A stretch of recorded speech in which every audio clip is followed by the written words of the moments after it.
नइखे करे के तो अपन लाइफ में ध्यान द लगिन कैसे तहनियों के लाइफ बा तहनियों कुछ करे के बाद अपन लाइफ में ध्यान द लगिन दूसरा के पीछे पड़ के मत बैठा लगिन और राजा लगिन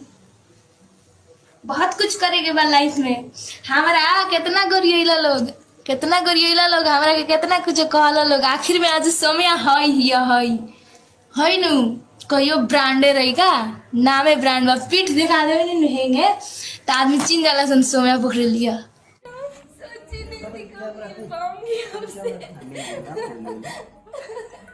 आपका एक टैटू बनाया तो बहुत लोग हमको गाली दिए कि क्या शादी है तुम्हारा ये हो लेकिन आपको भगवान की तरह मानते हमको प्रेशर करते कि तुमको ब्लैकमेल आपके लिए जान भी दे सकते